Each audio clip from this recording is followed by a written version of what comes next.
Assalamualaikum warahmatullahi wabarakatuh. Ketemu lagi di channel Perintis Usaha 21. Hari ini, dalam video kali ini kita akan membahas, mereview tentang masalah kesehatan. Ayo langsung saja kawan-kawan. Let's go. Kita langsung lihat. Ayo kameramen. Oke, langsung kita lihat ya. Bukan kafe kali ini. Kita langsung lihat. Sertifikat Mas Imam Budianto, spesialisnya di masalah hipnoterapi. Oke teman-teman, hipnoterapi ya. Untuk hari ini, video kali ini kita akan bahas masalah hipnoterapi, tentang masalah dunia kesehatan. Lanjut, kita nanti langsung ngobrol sama narasumbernya langsung. Oke teman-teman, di kesempatan kali ini kita nanti langsung komunikasi dengan narasumbernya, bagaimana kiat-kiat dalam menjalankan usaha, khususnya di bidang kesehatan. Kita langsung kenalan dengan narasumbernya. Oke. Selamat siang, Mas. Wah, selamat siang, Mas Rosi. Oh. Ini, Mas, kita mau review untuk masalah fisioterapi untuk kesehatan, Hipnoterapi dan hipnoterapi juga, Mas. Ya. Oke, terima kasih. Oke ya teman-teman, inilah orangnya, pakar daripada hipnoterapi. Kita nanti akan kupas tuntas keseluruhan untuk masalah kesehatan, baik untuk kita semua, keluarga dan saudara-saudara Anda. Untuk yang pertama kita langsung tanya-tanya nih, Mas. Mau tanya-tanya nih, Mas, untuk masalah hipnoterapi, itu fungsinya untuk apa, Mas? Ya, hipnoterapi itu salah satu bab dalam kesehatan, terutama dalam pikiran. Karena pikiran itu menentukan semua kesehatan kita. Dimana di waktu pikiran kita banyak, pasti kesehatan kita akan menurun ya, akan terganggu lah. Yang pastinya apapun itu, termasuk dalam metabolisme ya metabolisme kita. Secara tidak langsung metabolisme tetap turun karena pikiran kita kan banyak sekali yang dipikirkan kan. Oke, Mas. Terus untuk dulu pertama kali membuka usaha seperti ini, apakah belajarnya seperti otodidak atau kita harus sekolah dulu supaya dapat lisensi yang resmi? Untuk pertama kali tetap kita ikut bimbingan dari orang lain, entah itu dalam bentuk seminar, secara pribadi, face to face. Pokoknya selama menjalankan, sebelum saya bisa ya belajarnya ikut-ikut seminar. Yang kedua juga face to face dengan orang pribadi. Jadi tetap perlu tahapan-tahapan. Sudah berapa lama, Mas, kira-kira dalam membuka usaha seperti ini? Dari tahun 2015. 2015 baru belajar, berarti tahun 2016 lah. 2016 baru sudah mulai praktek ya, Mas? Sudah mulai praktek.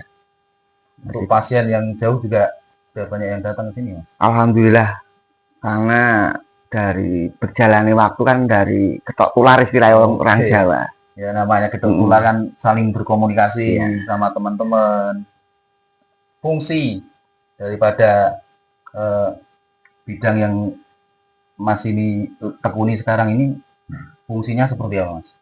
Fungsinya sebenarnya banyak sekali, karena kita salah satunya kalau kita kecanduan, ada kecanduan entah itu rokok, narkoba, alkohol, ataupun sekarang yang kecanduan judi online. Wah, online. Nah, itu yang pasti, Mas, itu pasti. Kebanyakan untuk masyarakat sekarang, untuk masyarakat Indonesia sekarang ini ya, kebanyakan untuk masalah yang kita hadapi ini adalah masalah judi online. Dan untuk teman-teman yang punya saudara atau teman kerabat atau bahkan diri Anda sendiri yang kena kasus masalah judi online, boleh dong datang ke sini, kita ngobrol-ngobrol, sharing-sharing sama ini Mas Imam ya, Mas Imam. Siap. Dengan Mas Imam, metodenya seperti apa, persiapannya seperti apa, nanti kita tanya-tanya dulu.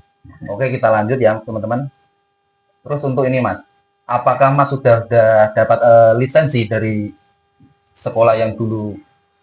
Dapat sih sertifikat, tapi non akademis, karena ikut seminar, jadi bukan seperti kita kuliah dapat lisensi yang resmi lah istilahnya. Ini juga resmi karena ada badan perlindungan. Karena setara orang awam kalau tahu hipnoterapi yang dasarnya hipnotis pasti berpikiran negatif hipnotis itu, Mas. Oh, iya pasti, Mas, karena memang kebanyakan orang yang kena masalah seperti kejambret atau ketipu orang itu banyaknya lari ke hipnotis, Mas. Ya, Nah, ini perlu penjelasan. Sebenarnya apa sih hipnoterapi atau hipnotis itu, Mas? hipnoterapi itu sendiri adalah dasar dari hipnotis. Hipnotis itu dasarnya. Tapi orang sering menganggapnya hipnotis itu sebuah kejahatan. Dan orang, wah, saya kejambretan, saya ketipu di jalan, saya dikelorotin di jalan, itu akibat hipnotis. Sebenarnya kalau mereka mau belajar dan mereka mau tahu, pasti tahu sih tentang hipnotis. Sebenarnya apa sih yang terjadi di jalan itu? Apakah hipnotis atau sekedar penipuan? Nah, atau apapun itu, tapi hipnotis selalu dikambing hitamkan. Karena memang seperti itu. Bisa jadi sih orang yang kebanyakan tertipu di jalan itu bukan hipnotis, tapi dia penipuan. Penipuan, tapi memang ada unsur hipnotisnya secara tidak langsung. Karena dengan berpikir yang gimana ya, pikiran mereka kosong di jalan pasti mudah lah. Mudah sekali untuk Makanya saya seperti itu kasusnya. berawal untuk mengembangkan ini kan memberikan edukasi supaya masyarakat, supaya orang-orang itu tahu bahwa hipnotis itu tidak seperti yang mereka pikirkan, bahkan banyak manfaat positifnya untuk hipnoterapi. Salah satunya tadi untuk terapi kecanduan, untuk terapi motivasi diri, untuk bahkan setiap penyakit pun berawal dari pikiran. Nah, Termasuk masalah percintaan juga masalah bisa. percintaan juga bisa. Oke, yang gagal cinta ini, Yang gagal, teman-teman. Yang nggak bisa move langsung datang on. ke sini. Sulit move on karena peristiwa kemarin, tinggalkan saja. Banyak sekali sih manfaatnya. Oke, Mas. Kita lanjut ya, Mas ya. Terus untuk selain hipnoterapi, keterampilan apa yang bisa dibidangi di sini? Saya juga membuka praktek juga, tidak hipnoterapi aja, saya juga bekam, gurah. Dalam artian bekam itu kalau istilah orang Jawa dikop, diambil darahnya. Kop itu ya, Mas Ya, ya? pakai kop. Oke. Terus Itu untuk gurah. bersih darah yang dalam darah kotor yang ada di Ya, dalam pengendapan secara seperti itu. orang awam itu untuk memperlancar peredaran darah, tapi sebenarnya lebih dari itu. Oh, Dan itu termasuk salah satu sunnah Rasul yang diajarkan kesehatan, metode kesehatan yang diajarkan Rasulullah, bekam. oke. Ada bekam, ada ruqyah, tapi saya hanya bekam yang diajarkan Rasulullah itu. Yang lainnya ada gurah. Gurah itu pada dasarnya untuk menjernihkan suara dulu di pondokan. Oh, Di pondokan itu untuk orang-orang kiroah. Tapi semakin ke sini orang yang sesak nafas, yang alergi, entah itu bersin-bersin, batuk, dahak, bahkan paru-paru yang gimana, ataupun migrain vertigo, insya Allah bisa mereda, bahkan insya Allah bisa sembuh dengan Jadi gurah. bukan cuma untuk gurah suara aja, tapi Ya. juga untuk gurah kesehatan. Kesehatan. Nah, selain itu juga saya pijat saraf. Oh, berarti ada pijat saraf juga. Ya, pijat saraf itu untuk orang-orang yang stroke, pokoknya yang parah-parah lah. Nah, ini teman-teman, bagusnya kita melihat video-video di sini, itu kita banyak sekali ilmu pengetahuan, tambahan kita, plus kita tahu bahwa sekarang kasus untuk lansia itu sangat banyak sekali di masalah stroke.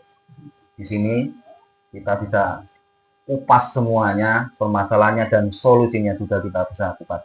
Oke, terus kita lanjut lagi. Untuk yang itu, Mas, kemarin ada teman saya yang nanya, untuk masalah hipnotis, itu biasanya dikait-kaitkan dengan gundam. Apakah perbedaan hipnotis dan gundam itu? Atau memang ada satu kesamaan, Mas?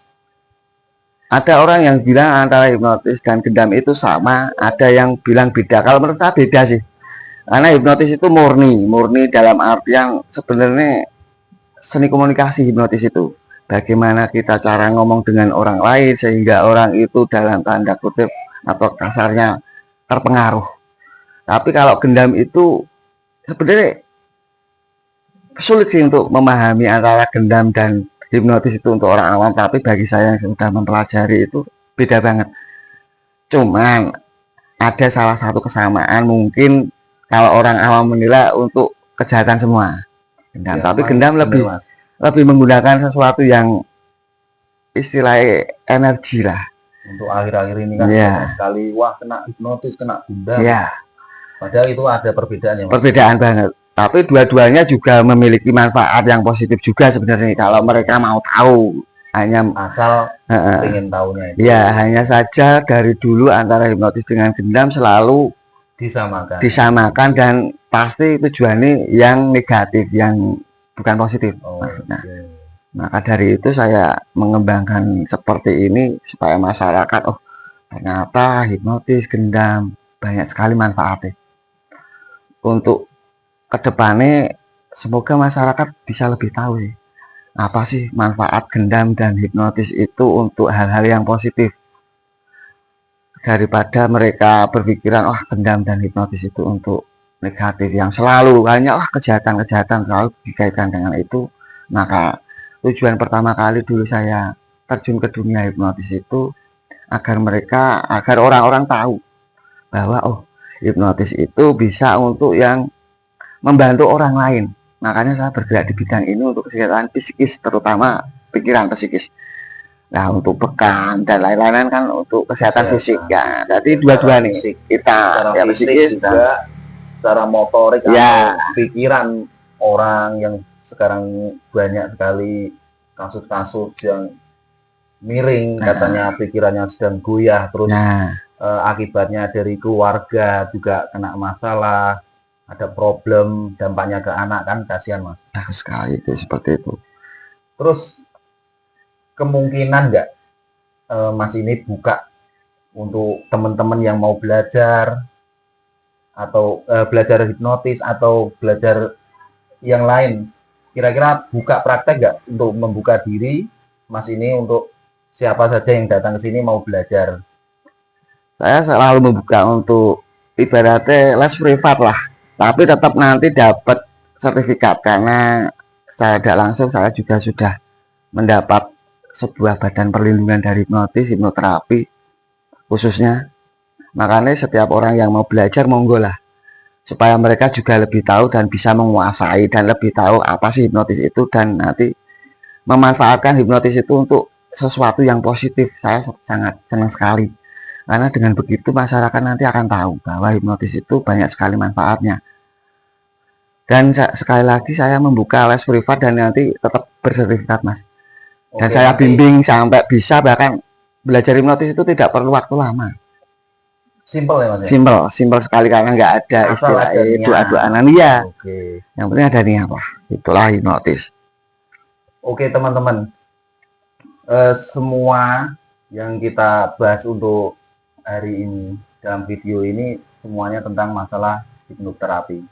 Bagi teman-teman yang minat, ingin sekali belajar masalah hipnoterapi atau tahu antara perbedaan hipnotis sama gundam atau dengan ilmu yang lainnya, teman-teman bisa datang ke sini. Nanti alamatnya tak kasih di deskripsi. Terima kasih untuk perjumpaan video kali ini. Dan terima kasih Mas untuk waktunya. Saya juga banyak sekali manfaatnya, banyak sekali informasi yang kita dapat untuk hari ini.